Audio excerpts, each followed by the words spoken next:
The Oscars! How can I explain it? An award show created by white people, and I sometimes hate it for taking advantage of the marginalized when it's convenient.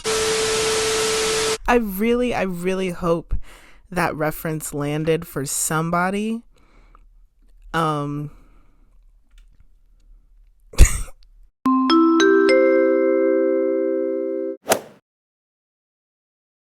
One night a year, Hollywood's biggest stars in cinema gather under one roof to celebrate. Oh, wow!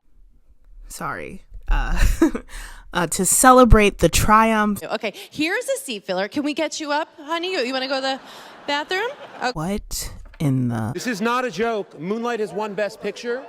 Okay, guys, can...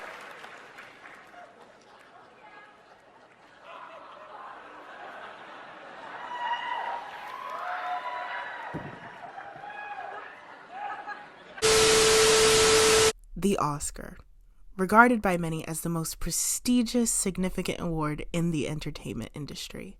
One night a year, Hollywood's biggest stars in cinema gather under one roof, anxiously awaiting their chance to take the stage and receive this accolade. The acceptance speeches have always been my favorite part of the Oscars. I get chills just thinking about it, but before the envelope is opened and the music swells and the audience rises to give our star the coveted standing ovation, we must all suffer through what they have to offer us in between. Now, I get it. Award shows are entertainment first. And don't get me wrong, I will have my lighter in the air when Rihanna sings Lift Me Up. Stephanie Hsu singing This Is a Life will foster world peace. I'm sure of it. When I talk about suffering, I'm talking about the buffoonery that happens in between all the stuff we actually want to see.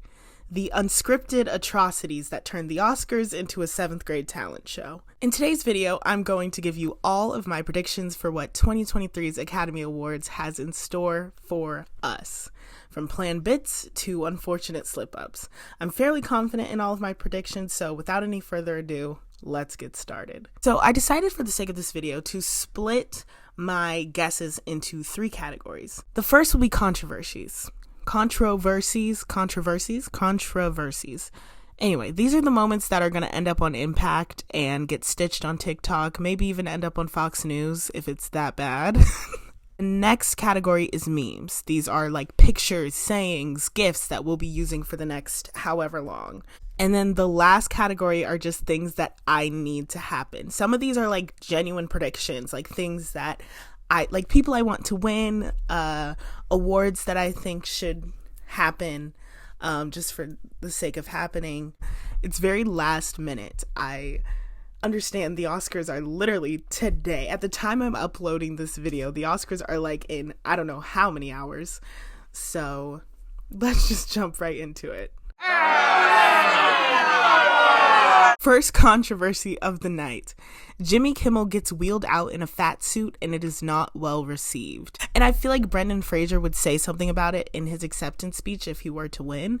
The Whale has become very talked about. It's been a hot topic recently, and Brendan Fraser is a favorite to win the Oscar. He's already won a bunch of other awards for his role in The Whale, and I can see Jimmy Kimmel thinking that would be like a fun homage to the character Charlie that he plays, but I can see the Impact article right now. Why Jimmy Kimmel's fat suit joke is not funny. I see the headlines, I see the Twitter moments, I see it trending. I see Jimmy apologizing like 20 minutes after they reload Twitter and they realize he did something really bad. My next controversy. Someone comes out painted blue and it is not well received. This is in reference to Avatar: The Way of Water, but it can also be in reference to Wakanda Forever. Someone attempts an Irish accent and ruins international travel for Americans. Hey, I know someone's gonna do it. I know somebody's gonna try to do an Irish accent, and I know we're all gonna cringe our way through it. Prepare yourselves. Angela Riseborough wins Best Actress, or Angela Riseborough gets extremely loud applause when they're announcing the nominees. Here's the thing. I don't think she's going to win Best Actress. I really don't. I don't think she's going to win Best Actress because I think Michelle is a favorite to win. I think she did a great job. But there was so much controversy surrounding her even being nominated that I can see something happening. And I think my second part of that guess is correct.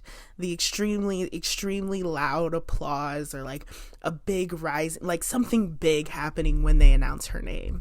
And then people on Twitter being like, next, Nepo baby discourse. We will hear something about Nepo babies. I don't know what. I bet I don't know if it's going to be Jamie Lee Curtis, who I honestly can't, because she's already said something about it in the media. But some presenter, somebody, there's got to be a joke, a reference, something.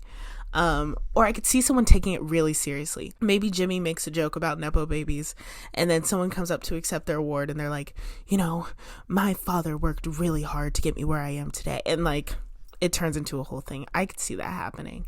Next controversy, Elvis wins for best costume design, even though I think it should go to Everything Everywhere All at Once.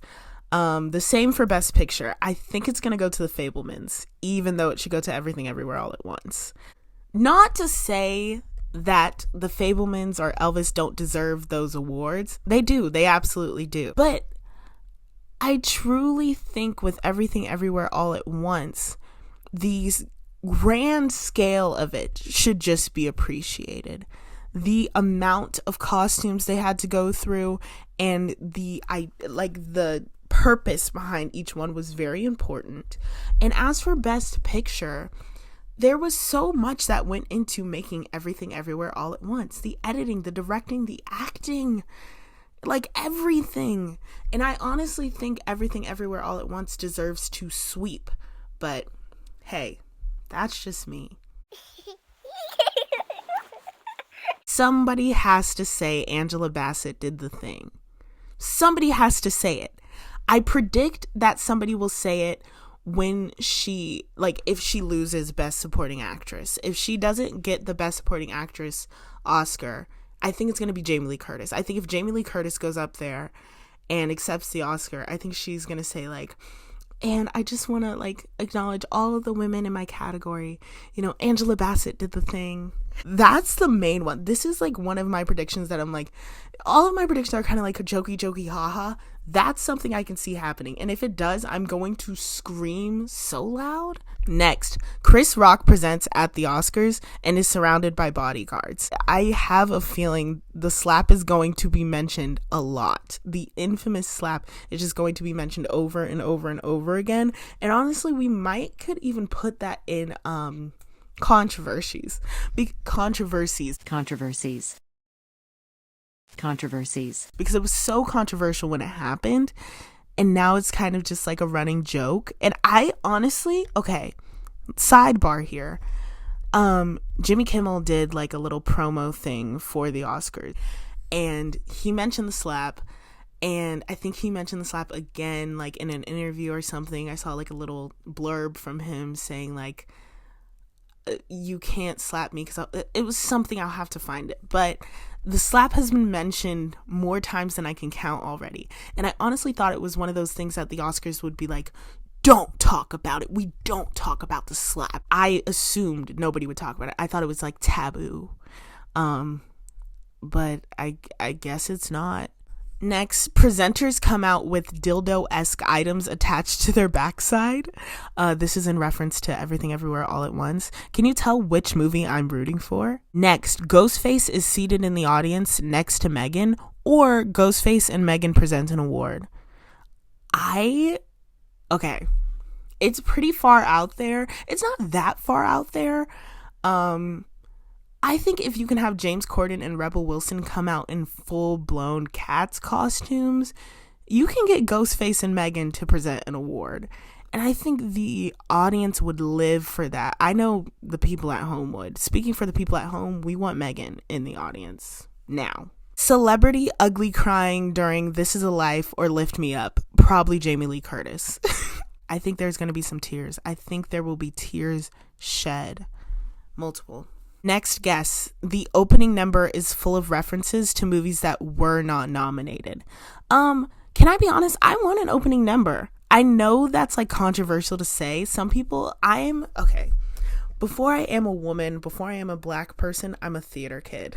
That was honestly really heinous of me to say. I didn't mean it, kinda. I want a musical number. Like, I want something, like, I honestly thought the year that Janelle Monáe came on and, like, they had, like, references to Midsommar, they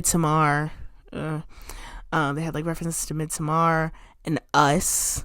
I thought that was so fun. I literally was, like, shaking, you know, like, I was dancing. I was into it. What I want, this is what I want specifically. The Nope aliens to be in the opening number.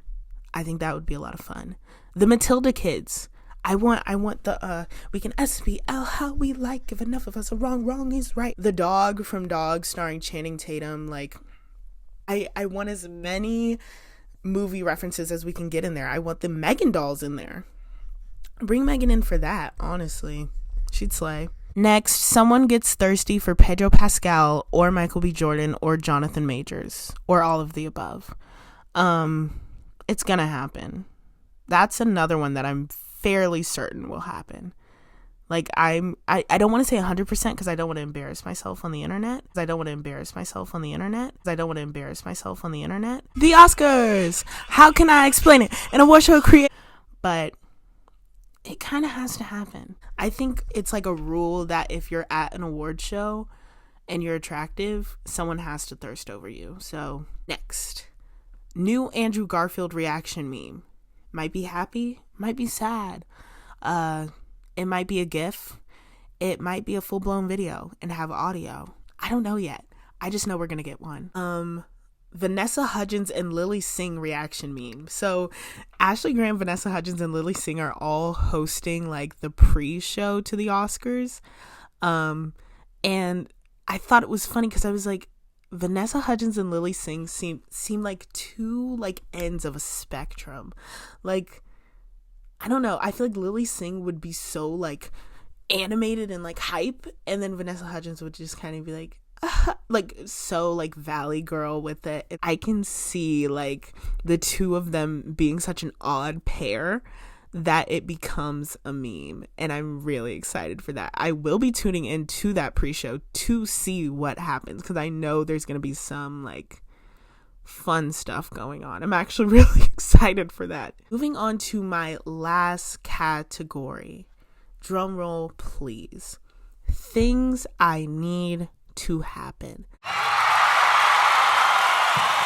There's only 5 things on this list. I don't think that's too much to ask. If Mr. Oscar can get up and make this happen, that'd be fantastic. The first thing, I'm not even asking for a trailer. I just want a Little Mermaid teaser, a new one. I'm tired. We recently got to see like a first look at Sebastian, Daveed Diggs as the Jamaican crustacean. So that was offensive.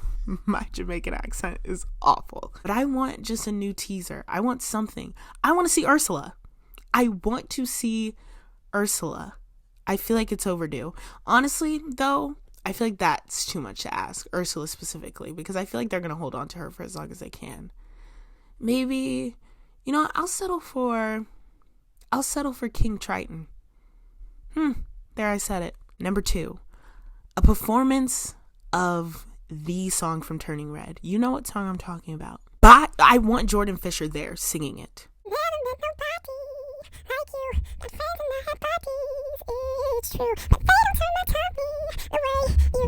That song has no business being that good. It's a Pixar movie. And chills. Literal chills. Just come out with it. We want to see it. Honestly, I would put that song in the opening number that I want so bad. I would have that be like, never gonna make you cry, no lie, no lie. Wouldn't that be so fun? Like, 3. Someone, I don't care who it is. It could be me. They could patch me in from my house. I'll be ready. Somebody mentions how Viola Davis and Danielle Deadwyler were snubbed. I don't care what you believe. I don't care about the logistics. I don't care what you have to say about the Academy and how voting works. I don't care. They were snubbed. And that's just the end of the sentence. I don't have time to argue about it, and I don't have time to hear anybody out. I'm going down in history saying they were snubbed. And as for Danielle Deadwyler, she was a favorite to be nominated even. Like, forget winning, okay? Not everybody can win everything. But Danielle Deadwyler was a favorite to be nominated, period. I literally have a poster in my room, not here, but in my room at my apartment where I go to school, that talks about how she literally like gave one of the best performances of the year. Until it was such a heartfelt story, let alone movie, like the whole what it represents is so important, and I'm just kind of disappointed that we didn't acknowledge that. So I hope somebody bites the bullet. Someone can mention Viola Davis and Danielle Deadwyler for 30 seconds. That's all I'm saying. Number 4, Brian Tyree Henry wins for Causeway. A lot of these are like having to do with actors, and a lot of these, 2 of them. That's the last one that has to do with an actor. But Brian Tyree Henry, I was like jumping for joy when he got nominated. I was Dougieing for, like, it was 7:00 in the morning, and I was like, that just gave me the energy I needed to get through the rest of this day. I just love when good actors get their time to shine. He is a Yale grad. He is just such an inspiration. When I watched him in Bullet Train, like, I kept sitting there trying to convince myself. I was like, I know he's American. But I was like, what if I'm wrong though? Because his accent work was that good that I was like, I fully believed he was English. I love him so much and everything he stands for, and he's just such a grounding presence. And his interview with Angela Bassett is just dream fuel. You've heard of nightmare fuel? That's dream fuel. So I'm hoping he wins. I need him to win. I know the odds are very slim. He's up against some like real heavy hitters. Like, it's a big category. So the fact that he's nominated is great for the culture even, but to see him win would be really exciting. But I know his Oscar is due sometime, so we don't have to rush it. Lastly, and I honestly shouldn't have saved this for last because this is very anticlimactic, but my last guess is that Avatar: Way of Water wins for best visual effects. When I watched that movie, I genuinely was getting like enamored in the like visual aspect of it. And that's like been Avatar's claim to fame for the longest time. That's why they have a whole world at Disney, because it just is so cool to look at. Hello. And some of the like practical effects are really cool too. Like, sometimes you could tell that they actually painted somebody's hand so that they could do like and it looked real. Like, it was really cool to see. So I think they're going to win for best visual effects. And I put that in things I need to happen, but honestly, I should have made a category that's just general predictions, because like, I don't need Avatar: Way of Water to win for best visual effects, but like, it'd be nice to know that I'm right. So maybe I do need it. Maybe I do need it because I need to be right. Those are all my guesses, you guys. I'm really, really hyped for the Academy Awards. This is like my time to shine. As you can see, like, I'm getting all into it. I might wear this tomorrow to the awards. I actually was invited to go by like Steven Spielberg. He like sent in a good word for me. Pants are pajama pants from Texas State University bookstore. Dress is from Shein. I wore this to my senior year homecoming. T-shirt underneath it is Nautica, I believe. I think I stole it from my dad's closet a long time ago. And hair is courtesy of Spirit Halloween. But yeah, those are my predictions for the 2023 Oscars. If anybody watches this video, here's the thing, y'all. If you watch this video and you enjoyed it, please, I am begging you to leave a comment with your predictions. I don't care what it is. Leave something. Please tell me. Let me know that I'm not just talking to myself. Let me know that I didn't put on a blonde wig and a dress over my pajamas for nothing. Please. With all that being said, thank you so much for watching. I hope you enjoyed it. And I also hope that some of my predictions come true so that we have something fun to look back on tomorrow. That's it for me. Enjoy the Academy Awards. Stay safe, and I'll see you in the next one.